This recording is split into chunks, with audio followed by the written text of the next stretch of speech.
Vamos abrir o texto sagrado, irmãos? Carta que Paulo escreveu aos Romanos, capítulo de número 15.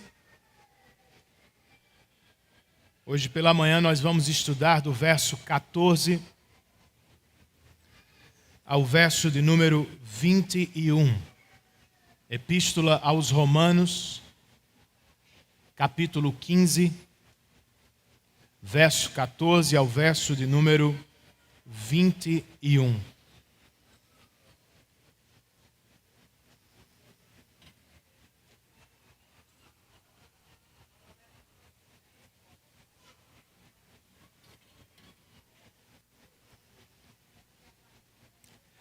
Na entrevista de admissão do Seminário Betel Brasileiro, não sei se André lembra disso ainda, todos os alunos eram questionados sobre o lugar em que gostariam de ser missionários depois de formados.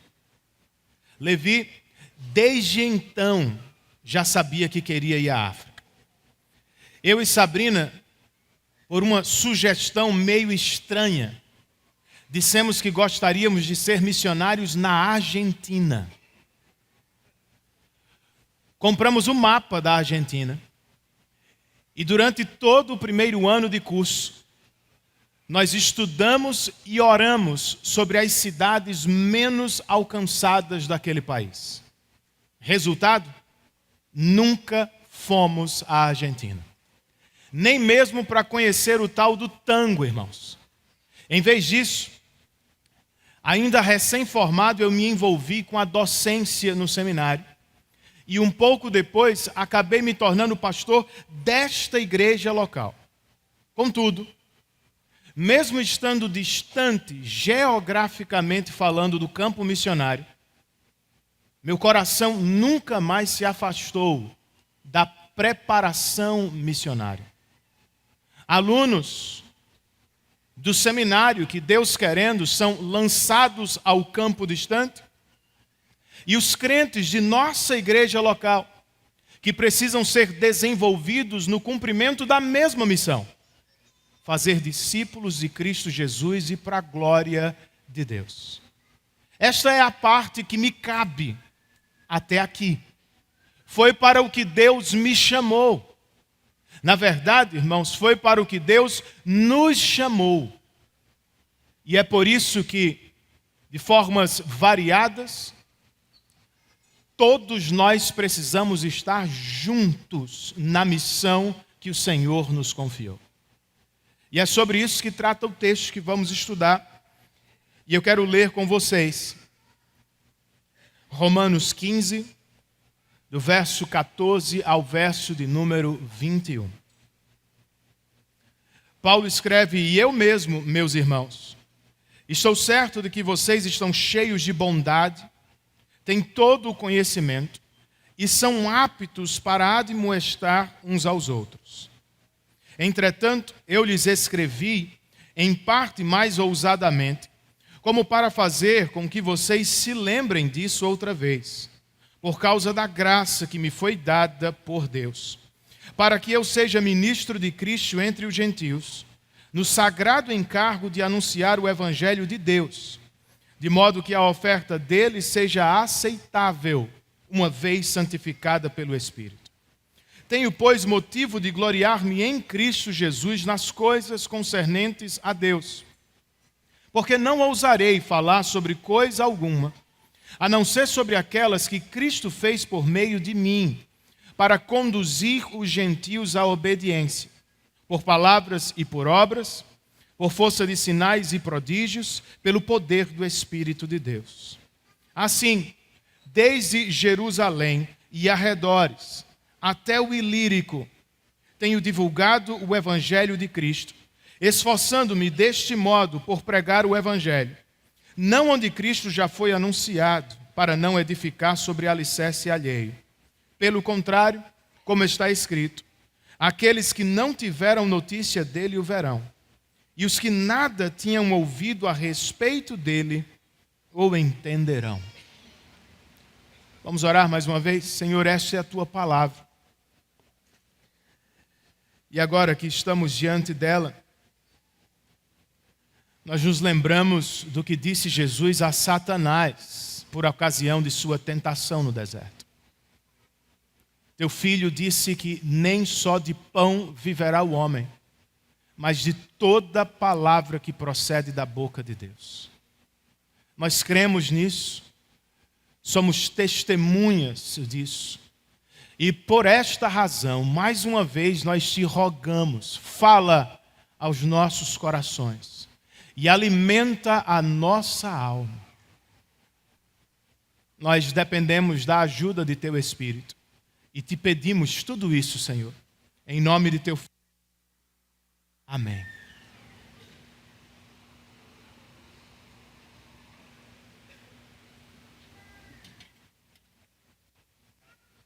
São as cartas do Novo Testamento, nós precisamos sempre lembrar, são circunstanciais.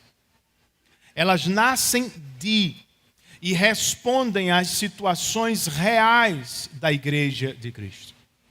Qual era a situação da Igreja de Roma? Ou por que Paulo escreveu a Epístola aos Romanos? Pelo que acabamos de ler, há aqui pelo menos duas respostas.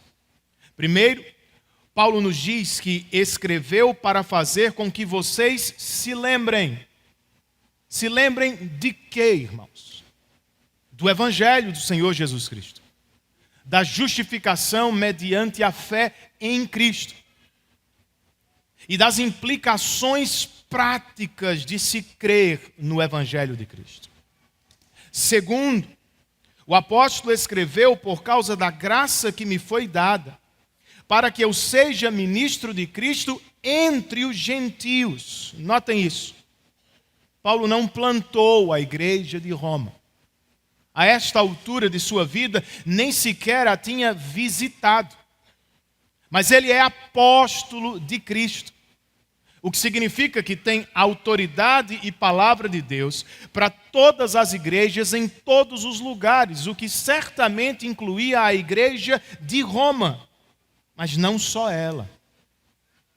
Paulo é um apóstolo de Cristo para os gentios, estrangeiros. É o chamado que recebeu de Deus. É a missão que precisa cumprir, e como ficará mais claro no próximo parágrafo, para cumpri-la, ele espera contar com a ajuda dos crentes de Roma. Ele também esperaria contar com a nossa ajuda. Sim, porque o Evangelho precisa ser pregado entre todos os povos da terra. E por isso esta é a mensagem que a partir deste parágrafo eu quero compartilhar com vocês. Nós temos que estar juntos no cumprimento da missão. Jogamos em posições diferentes. Recebemos dons diferentes. Ainda assim, nós partilhamos de uma mesma missão e por isso nós temos que estar juntos no seu cumprimento. Por que, Renan? Por que temos que estar juntos na missão? Nós temos que estar juntos na missão, irmãos, segundo este texto, em primeiro lugar, porque a adoração tem que aumentar. Eu vou repetir. Nós temos que estar juntos na missão, porque a adoração ao nosso Deus tem que aumentar. Verso 14. Nós lemos aqui sobre os leitores de Paulo. Volte os seus olhos para o texto comigo. E eu mesmo, meus irmãos, estou certo de que vocês estão cheios de bondade, têm todo o conhecimento e são aptos para admoestar uns aos outros. Por 4 capítulos, se lembre disso, o apóstolo tem exortado os leitores de Romanos quanto ao amor. Amem os irmãos, o próximo, os inimigos, o irmão mais forte, o irmão mais fraco. Mas será que conseguem? O que Paulo pensa de seus leitores? Primeiro, O apóstolo os trata aqui por meus irmãos. Esta carta não é destinada a não crentes. Ela é destinada aos crentes em Jesus Cristo que são habitados pelo Espírito Santo. Segundo, sobre eles, Paulo nos diz, eu mesmo estou certo. Ou seja, Paulo não tem dúvida. Antes, ele tem certeza de quê? Eu estou certo de que vocês estão cheios de bondade, conhecimento e capacidade para admoestar uns aos outros. Os leitores de Paulo, portanto, podem, porque são salvos em Cristo, habitados e habilitados pelo Espírito, eles podem amar uns aos outros, cuidar uns dos outros e admoestar uns aos outros. No verso 15, o apóstolo nos fala um pouco sobre sua carta, de novo sobre o porquê da carta. Entretanto, eu lhes escrevi, em parte mais ousadamente, como para fazer com que vocês se lembrem disso outra vez, por causa da graça que me foi dada por Deus. Se o apóstolo tem certeza, por que exortá-los? Como já ouvimos, o apóstolo escreveu para lembrá-los. O Dr. John Stott comenta, os apóstolos davam grande importância ao ministério de reavivar a memória dos crentes. Viviam relembrando às igrejas a mensagem do Evangelho e conclamando-as a voltarem sempre para o Evangelho. Além disso, ele nos diz aqui que escreveu por causa da graça que lhe foi dada. Paulo foi chamado para ser apóstolo por pura graça de Deus. Ele foi chamado, não se chamou. Paulo não conquistou, ele recebeu o apostolado por pura graça de Deus. Por isso ele escreve. No verso 16, nós lemos um pouco sobre o ministério apostólico de Paulo. Ele nos diz, para que eu seja ministro de Cristo entre os gentios, no sagrado encargo de anunciar o Evangelho de Deus, de modo que a oferta dele seja aceitável, uma vez santificada pelo Espírito. Sim, Paulo foi chamado por graça de Deus. Mas ao que Paulo foi chamado, irmãos? O texto nos diz. Paulo foi chamado para ser um ministro de Cristo. Ministro é a tradução da palavra grega leitorgos, de onde temos a nossa palavra para liturgo. E a importância desta palavra é que ela nos leva direto ao cenário do culto do povo de Deus. Paulo é um liturgo, um ministro de Cristo. E o que é que faz um ministro de Cristo?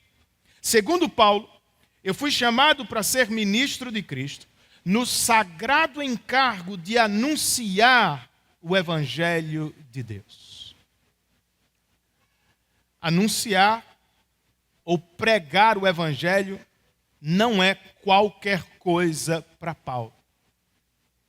Ele o chama de santo encargo. E com que objetivo um ministro de Cristo, que recebeu o encargo de anunciar a palavra, prega o Evangelho?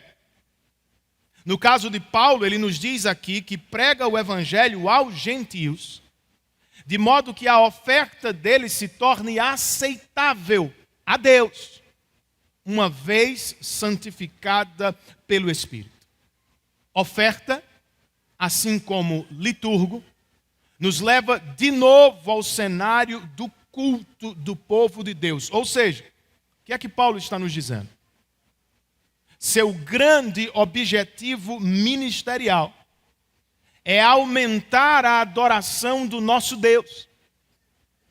Isto por meio de sua pregação do Evangelho e, obviamente, por meio da operação secreta do Espírito nos corações.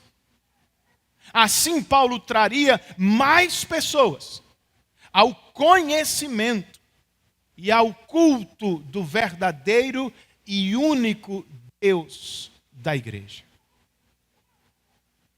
Essa é a razão da pregação de Paulo, irmãos. E da nossa. Nós pregamos o Evangelho a fim de que a adoração ao nosso Deus aumente. Mas aqui alguém talvez se pergunte, pastor, mas ele precisa de adoração? E se precisa, não é Deus parecido com os homens? Será que ele tem defeito? Será que ele é incompleto?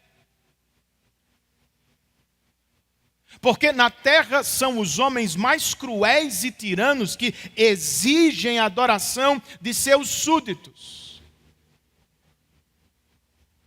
Será mesmo que Deus precisa de adoração, gente? Ou não será que somos nós as pessoas que precisam não de adoração, mas de participação na verdadeira adoração? C.S. Lewis, escrevendo sobre os Salmos, disse: o mundo ressoa com amantes que louvam suas amadas, com leitores que louvam suas poesias, com caminhantes que louvam suas paisagens, com atletas que louvam seus esportes. E as pessoas que louvam estão constantemente nos convidando à adoração. Não é ela linda? Esta apresentação não foi esplêndida? Esta montanha não é magnífica? É o que os salmistas estão fazendo o tempo todo, quando cantam sobre aquele a quem mais prezam e amam na vida, Deus. Paulo pregava no primeiro século, e nós pregamos no século 21 para aumentar a adoração do nosso Deus.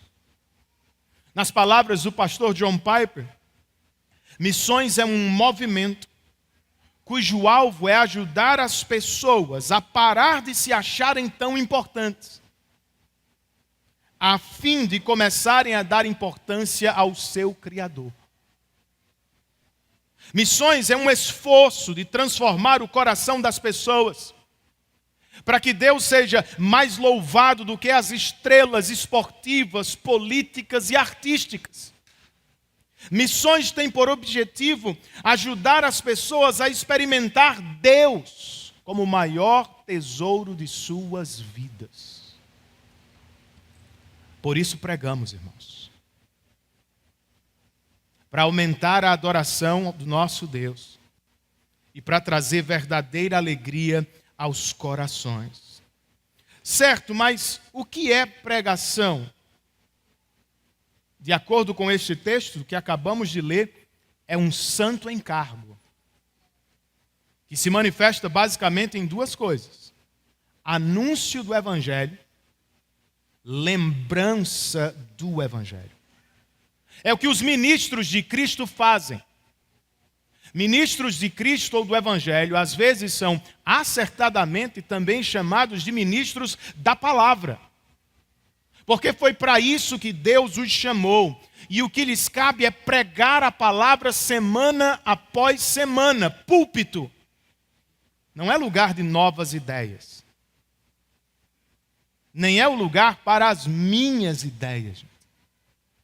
Púlpito é lugar de pregação da palavra, de repetição da palavra, de proclamação da palavra, de ensino da palavra de Deus. E é também do que mais precisamos como crentes. Não precisamos de mais entretenimento, de mais conversas sobre atualidades, ou de meras sugestões para como se viver bem a vida. Não, irmãos, nós precisamos desesperadamente da voz do nosso Deus. E ela se faz ouvir na proclamação de sua palavra. Se é como crê, duas sugestões práticas para você enquanto crente. Primeiro, entenda e suporte o trabalho do seu pastor. Os pastores têm responsabilidades diversas: administração, aconselhamento, liderança e ensino. Contudo, nada deveria lhes impedir do que é prioridade: preparação e pregação da palavra. E entenda, não é uma questão de preferência do pastor. É uma questão de necessidade do rebanho. De novo, nós precisamos, eu e você, mais do que qualquer outra coisa, ouvir a voz do nosso Deus na proclamação da palavra. Segundo, se é como cremos, nós precisamos valorizar a pregação. Temos que resolver, queridos, não trocar o culto de uma igreja saudável por nenhuma outra programação. Por quê? Porque é lá que a pregação da palavra acontece. E se queremos tirar o máximo de proveito deste momento, temos que nos preparar para ele. Quem sabe dormir mais cedo no sábado. Orar antes de sair de casa pelo pregador e por você. Desligar o celular, se for possível, assim que chegar para cultuar, e lutar ativamente durante o culto para afastar-se de distrações e problemas, a fim de se concentrar na voz do seu Deus. Vocês não estão aqui para assistir. Vocês estão aqui para prestar um culto ao nosso Deus. E assim como eu me esforço para pregar, vocês precisam se esforçar para ouvir e responder atentamente à voz de Deus. Porque, em última análise, é assim que a adoração a Deus cresce no nosso coração. Quanto mais o conhecemos, mais queremos adorá-lo e convidar pessoas para a adoração. Foi para isso que fomos criados. Nosso breve catecismo começa com isso. Este é o fim supremo do homem: glorificar a Deus e gozá-lo para sempre. As duas coisas estão intimamente ligadas. Quanto mais o adoramos, quanto mais o conhecemos, mais contentes, felizes e satisfeitos nos vemos nele, em qualquer circunstância da vida. Este momento é um momento de guerra pela alegria espiritual do seu coração. Valorize-o e busque em Deus para que a adoração ao seu Deus cresça cada vez mais. É por isso que precisamos estar juntos na missão. A adoração tem que aumentar. Em segundo lugar, nós temos que estar juntos na missão porque Cristo é a nossa glória. No verso 17, o apóstolo parece exclamar em adoração o seguinte: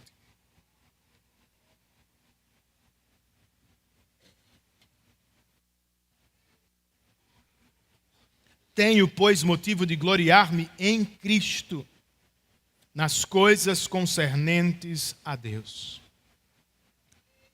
Poucas coisas são mais feias do que ver alguém vangloriar-se de si mesmo.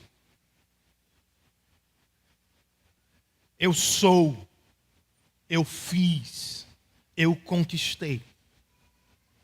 Não é o que Paulo está fazendo aqui.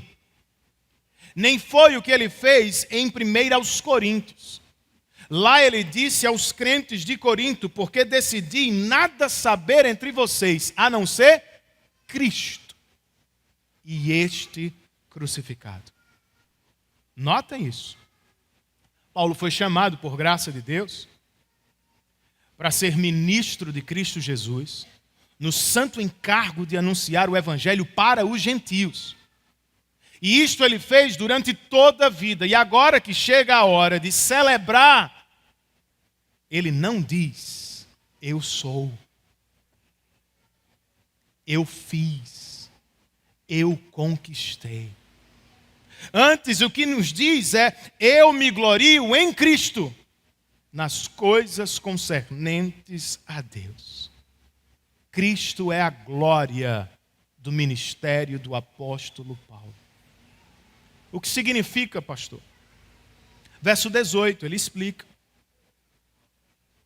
Porque não ousarei falar sobre coisa alguma, a não ser sobre aquelas que Cristo fez por meio de mim, para conduzir os gentios à obediência.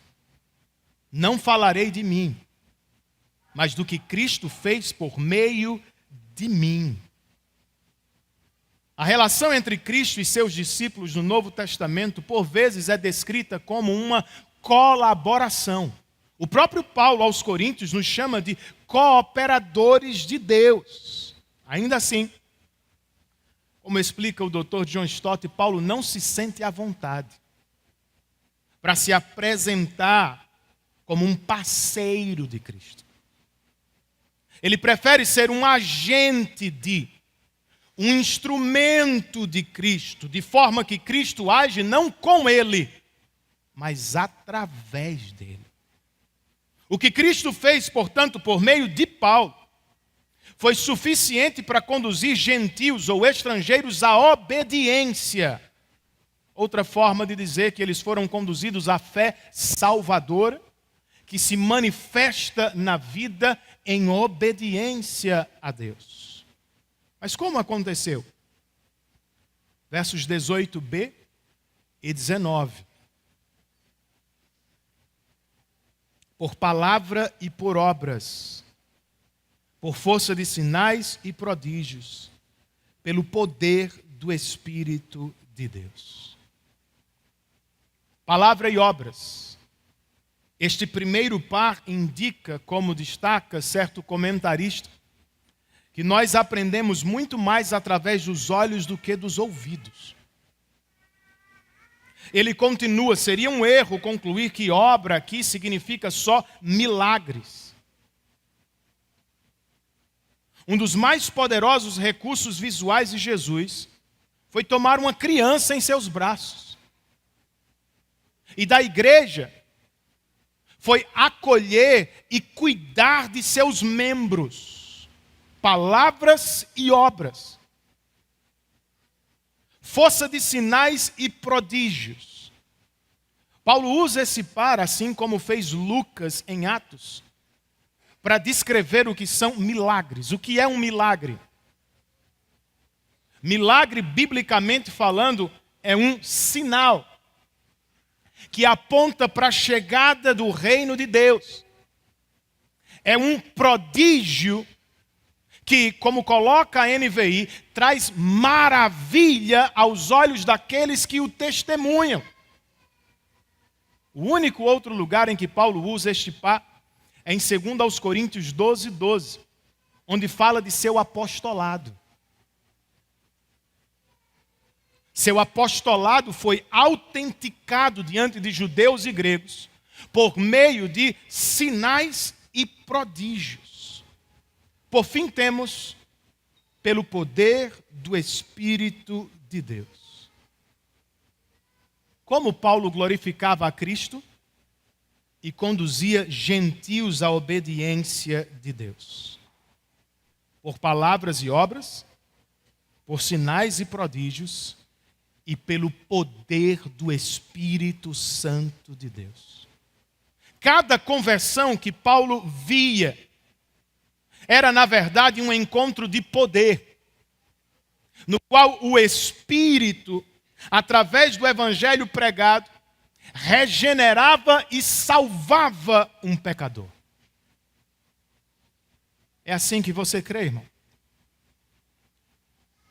Então, diga-me, qual é a sua grande glória nesta vida?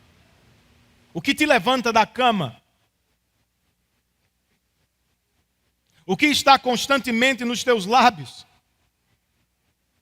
O que te faz cantar de alegria durante a semana? Paulo, como eu e você, realizou muitas coisas durante a vida. Estudou, pregou o evangelho, treinou novos pastores, plantou igrejas, viajou e conheceu muitas cidades do mundo de então. Nada disso, no entanto, era a sua glória. A glória de Paulo era Cristo. Tenho motivo de me gloriar-me em Cristo. Podemos dizer o mesmo, gente? Na pregação do evangelho ou no cumprimento da missão, nada pode nos motivar mais do que aquele sobre quem pregamos. Quer cantar a Cristo com mais fervor aos domingos? Quer falar de Cristo com mais paixão durante a semana? Quer viver mais para a glória de Cristo e menos para a sua? Conheça, medite, viva com Cristo todos os dias. E Ele será, como era para Paulo, a glória de sua vida para sempre. Se for, até nossa pregação vai ficar mais fácil. Em que sentido? Muitas pessoas, quando pregando, falam muitíssimo de si e muito pouco de Cristo. Todos nós já testemunhamos algo assim. Eu era, eu fazia, eu sou, eu faço, eu consigo. Diferentemente destes, o apóstolo nos diz aqui que não vai falar sobre outra coisa que não seja Cristo. Nós precisamos lembrar disso. O conteúdo da nossa pregação é Cristo, irmãos. Quem é Cristo e o que Ele fez para nos salvar, sim, há lugar para o nosso testemunho. Mas este precisa dar glórias a Cristo. Eu era cego, mas agora vejo, porque Cristo me abriu os olhos. Eu estava morto em pecados e delitos, mas agora estou vivo, porque Cristo me conquistou a vida. Eu estava condenado a uma eternidade de sofrimento no inferno, mas agora sou filho de Deus, porque Cristo conquistou salvação para mim na cruz do Calvário. Eu sou o alvo do evangelho. Eu não sou o evangelho. O evangelho é a notícia sobre o que Deus fez em Cristo para nos salvar da condenação do pecado. É o que pregamos, mas como? Palavras e obras, sinais e maravilhas. Vejam, nós não somos profetas no sentido do Antigo Testamento, como Moisés e Elias, que traziam revelação. Também não somos apóstolos, como eram Pedro e Paulo, agentes da revelação. O que significa que não temos a mesma autoridade, nem temos o mesmo poder para operar milagres. Ainda assim, queridos, escute isso. Nossas palavras e obras precisam concordar. Se for o caso, as pessoas que nos assistem vão testemunhar a chegada do reino em nossas vidas. E quem sabe, também ficarão maravilhadas com o nosso Salvador. Se denunciamos o dinheiro como um falso Deus, entenda, não podemos ser gananciosos ou mesquinhos. Se pregamos a moderação, se amamos a podemos ser dados ao excesso. Se amamos a paz, não podemos levantar a voz em toda e qualquer discussão em casa. Se amamos a família, não podemos trocá-la toda vez por trabalho, lazer e hobbies.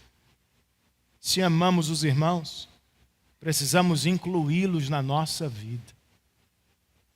Filhinhos, escreveu o apóstolo João, não amemos só de palavra ou da boca para fora,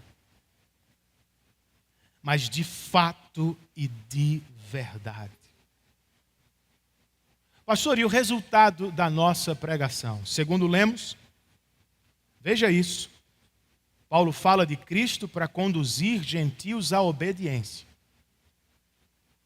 Há muitos crentes que pregam só porque querem conversões. Paulo pregava porque queria obediência.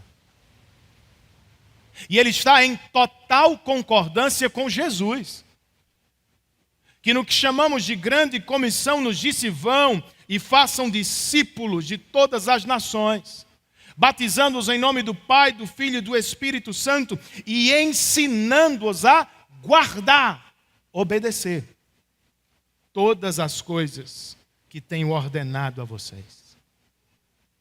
Isso é o que chamamos de discipulado. Não queremos apenas mãos levantadas ou respostas emocionadas depois de um convite evangelístico. Não. O que Paulo queria e o que eu e você devemos desejar são vidas transformadas para a glória de Deus. São crentes que crescem em obediência a Deus. São pessoas que abandonam a si mesmos como senhores e deuses de suas vidas e que abraçam a Jesus cada vez mais como o único Salvador e Senhor de suas vidas. Sejamos honestos, isso não acontece depois de uma única pregação. Esse é o trabalho de toda uma vida. Conhecer a vontade de Deus, se submeter à vontade de Deus, ser transformado pela vontade de Deus, mas não duvide, acontece. Não por nosso poder, irmãos, mas como diz Paulo aqui, pelo poder do Espírito Santo de Deus. O que é uma grande pregação? Essa é a pergunta que o pastor Timothy Keller levanta em seu livro sobre o assunto. Para respondê-la, ele nos leva a Atos 16 e verso 14. Paulo está em Filipos, pregando à beira de um rio para várias mulheres. Mas o texto bíblico nos diz que Deus soberanamente abriu o coração só de Lídia. Keller conclui: este é o segredo da pregação. Que eu faço por trás do púlpito, que nós fazemos durante a semana. Nós só fazemos pequenos sermões, imperfeitas pregações. É o Espírito que, quando quer e soberanamente, torna grande no coração das pessoas o que eu e vocês só conseguimos fazer pequeno. O resultado pertence a Ele. A glória é toda dele, irmãos. Mas ainda precisamos pregar. Porque, para terminar, nós temos que estar juntos na missão. Porque a missão ainda não terminou. Ficou meio redondinho. Assim mesmo.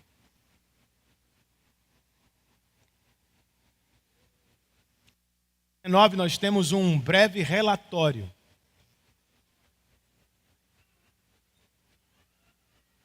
Verso 19, parte B.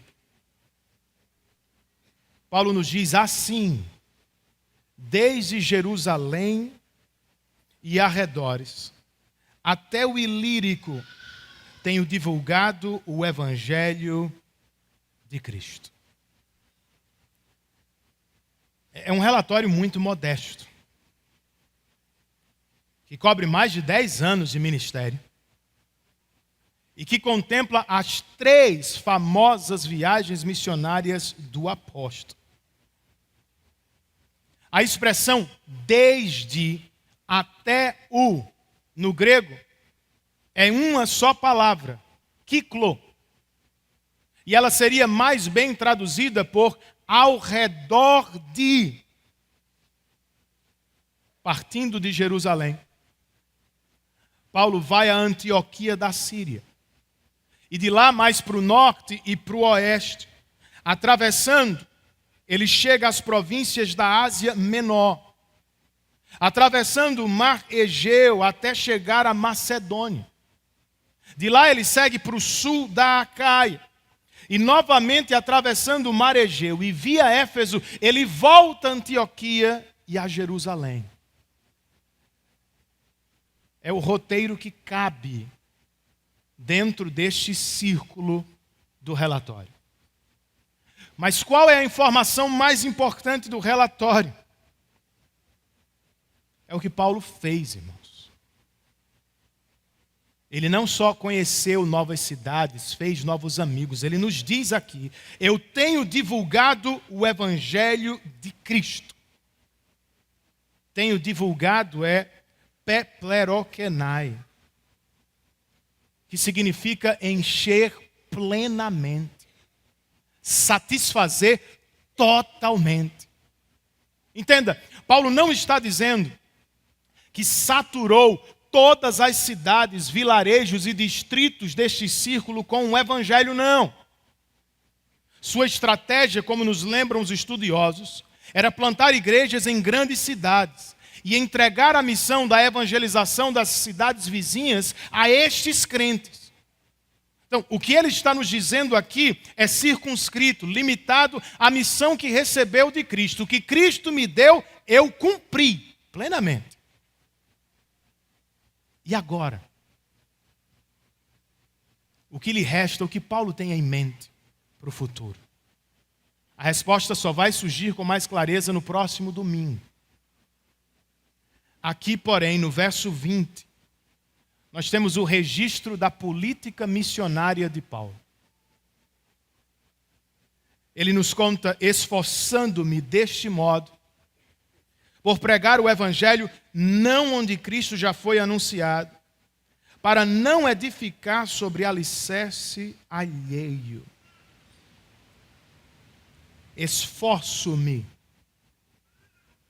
É a tradução de uma palavra grega que talvez fosse melhor empregada no lugar de ambicionar ou desejar ardentemente. Esforço-me eu ambiciono. Eu quero mais do que tudo. Paulo não está falando sobre qualquer coisa ou qualquer assunto corriqueiro. Segundo Piper, trata-se de sua santa ambição na vida. Qual era? Tornar Cristo conhecido entre os povos não alcançados. E por que Paulo vivia por isso, irmãos? Por que era perseguido por isso? Porque viveu e morreu por esta causa. Não é porque não sabia trabalhar em equipe, ele vivia em equipe. E não é porque, por orgulho, ele não podia construir sobre o alicerce do ministério de outra pessoa. É claro que ele podia.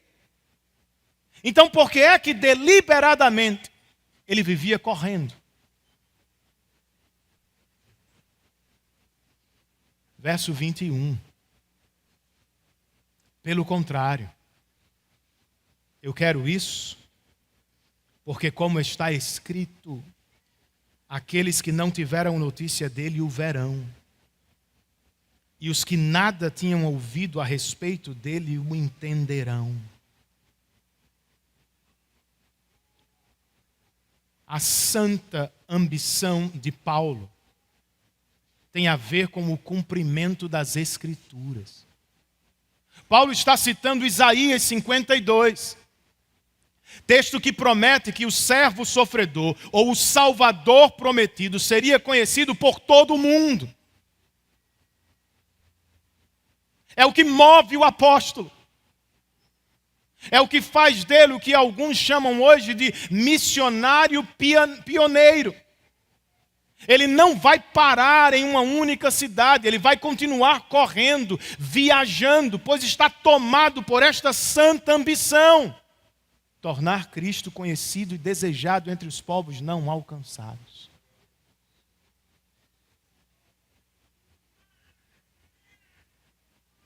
Você também tem alguma ambição na vida?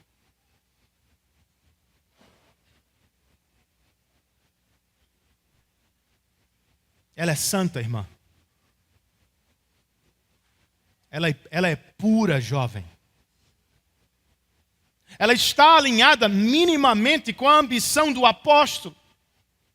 Nós não precisamos fazer todos a mesma coisa. Quero dizer, nem todos aqui precisam viajar para o outro lado do mundo como Paulo fazia. Ainda assim, eu acredito que todos precisamos partilhar de uma mesma santa ambição. Pais e filhos, casados e solteiros, jovens, idosos e até crianças. Nós precisamos, de alguma maneira, em alguma medida, nós precisamos nos unir nesta santa ambição de Paulo. Qual é? Tornar o nome do nosso Salvador conhecido e desejado entre as pessoas. Eu falo das pessoas que estão perto, nossos vizinhos, colegas e familiares, e das pessoas que estão do outro lado do planeta. E se nos falta esta santa ambição, o melhor caminho talvez seja o do próprio Paulo. De onde lhe surgiu esta ambição? De duas fontes. Todos nós partilhamos com ele nessas fontes. De um encontro pessoal com Jesus e do texto especial de Jesus, a palavra de Deus. Foi na Escritura que Paulo viu este desejo de Deus de alcançar todos os povos da terra. E foi quando se encontrou com Cristo que Paulo o tomou e o experimentou como a pérola mais preciosa de seu coração. Já aconteceu com você, irmão? Sua alma já foi saciada por Cristo. Sua fome de glória já morreu em Cristo. Suas paixões já foram transformadas por Cristo. Cristo é para você tudo nesta vida.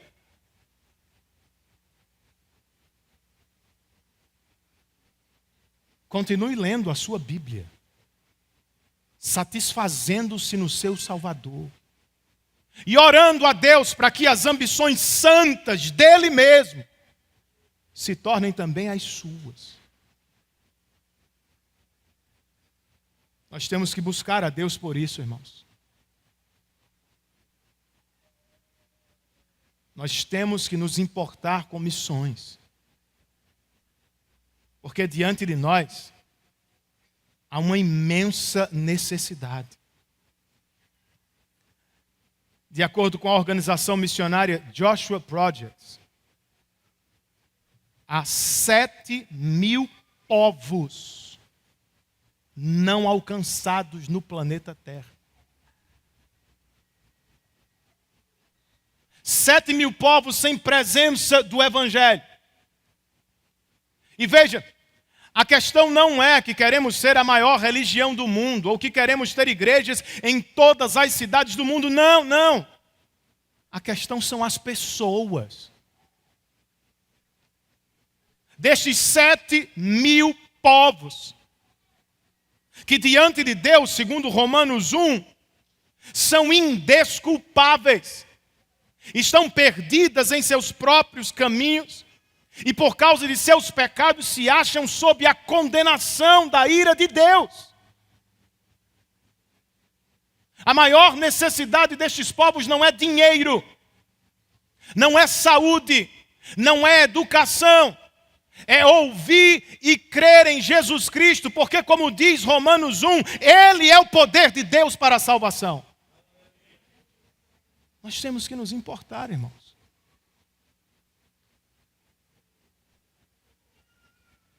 Renan, eu até entendo, mas como eu participo?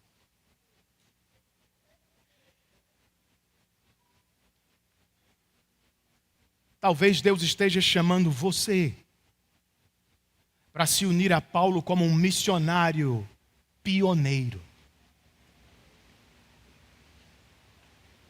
Às vezes eu ouço e, sinceramente, às vezes eu penso: por que minha oferta não seria suficiente? Por que orar também não é? Por que alguém tem que ir a um povo não alcançado? A resposta é óbvia, mas nós somos duros de coração. No meio de um povo não alcançado, não há crente ou missionário por quem podemos orar. Não há crente ou missionário com quem podemos partilhar, irmãos. É por isso que alguém tem que ir. Alguém como Paulo, alguém como Levi e Bruna, alguém como Anderson e Tayane tem que ir. Eu sei que não é fácil. Abrindo o meu coração, nem sempre eu quis, nem sempre eu quero que Levi esteja no campo missionário. Se vocês não sabem, nós somos amigos desde o primeiro dia de seminário, 20 anos atrás. O que significa que eu amaria tê-lo por perto mais tempo. Levi e Bruna estão entre as pessoas mais dotadas para o ministério que eu conheço. O que significa que seriam extremamente úteis no cuidado da nossa igreja local. Ainda assim, com algum sofrimento no coração, eu tenho que me unir a eles. Eu preciso apoiá-los, nós precisamos suportá-los e enviá-los. Por quê? Porque há povos não alcançados na África. Pessoas que precisam ouvir, responder e se render ao Senhor Jesus Cristo.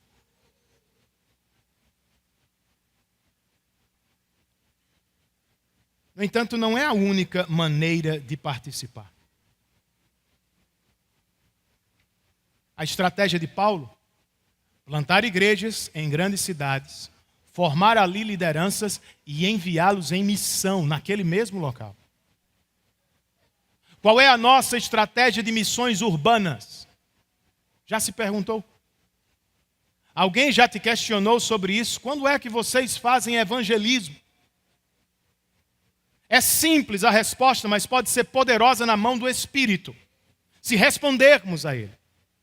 Nossa estratégia é esta, irmãos: espalhar os crentes na cidade, coletivamente em pequenos grupos e individualmente em condomínios, repartições, escolas e faculdades, para que ali, onde Deus já os colocou, eles sejam testemunhas do Evangelho e pessoas venham ao conhecimento de Jesus. É só isso. E nada pode ser mais eficaz do que isso.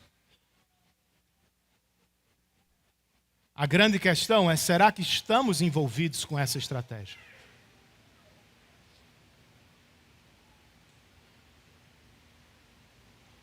Não estamos? Uma sugestão para todos nós: que tal desligar a televisão? Uma noite por semana. Não estou nem pedindo 4 dias. Uma noite por semana. Para fazer algumas coisas. Orar a Deus por familiares e amigos que ainda estão perdidos longe do Senhor.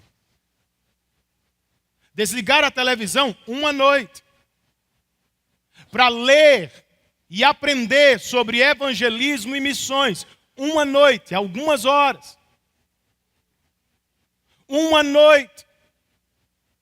Sair para se encontrar com um pequeno grupo da igreja a fim de ser encorajado treinado a pregar o Evangelho. Uma noite, para convidar alguém não crente do trabalho ou da faculdade para vir à sua casa, a fim de partilhar uma refeição e, quem sabe, o Evangelho. Pode parecer pouco para você, mas você precisa lembrar, essa foi a estratégia de Jesus e de Paulo em muitos momentos. Sentar à mesa e dividir comida e vida com pecadores. É o que Levi e Bruna podem fazer em Guiné-Bissau. É o que Anderson e Tayane podem fazer entre os indígenas, povo Pipipã. É o que eu e vocês podemos fazer na nossa querida João Pessoa. É o que estamos fazendo agora, pregando o Evangelho. Você é novo entre nós, amigo. Está aqui só há algumas semanas. Tem ouvido o Evangelho do púlpito e por boca de alguém que lhe trouxe aqui. Quem sabe é esta manhã. Você tem nesta manhã a oportunidade de responder ao Evangelho. De viver o cumprimento deste texto bíblico. Isaías profetizou possivelmente sobre você. E Paulo está nos lembrando aqui do objetivo da expansão do Evangelho. Aqueles que não tiveram notícia dele o verão. E os que nada tinham ouvido a respeito dele o entenderão. Você precisa responder ao Evangelho com fé, confiando em Cristo como seu Senhor e Salvador, e em arrependimento de seus pecados. Não só para ser salvo da santa justiça de Deus que vem. Você precisa fazê-lo para encontrar a verdadeira felicidade da alma. Nada vai fazê-lo por você. Ninguém vai te completar de verdade. Você precisa ver a Cristo pelos olhos da fé. O Filho de Deus que morreu e ressuscitou para salvá-lo. Você precisa ser levado pelo Espírito a Deus, para não mais enxergá-lo como um tirano, para não mais enxergá-lo como alguém distante, mas para ter nele o teu Pai, que te criou e que em Cristo te salvou, para que você pudesse ser parte de sua família. Agora e para todo sempre. Não deixe para depois. Responda nesta manhã. Converse sobre isso durante a semana. Siga perguntando, siga conversando. Porque isto é o que temos de mais caro, de mais valioso para ofertar a você. Cristo Jesus. E este crucificado, e este ressurreto dentre os mortos para a tua salvação. Curve a sua cabeça, feche os seus olhos, e gaste algum tempo respondendo a Deus em oração, preparando-se, se você vai participar da mesa dele.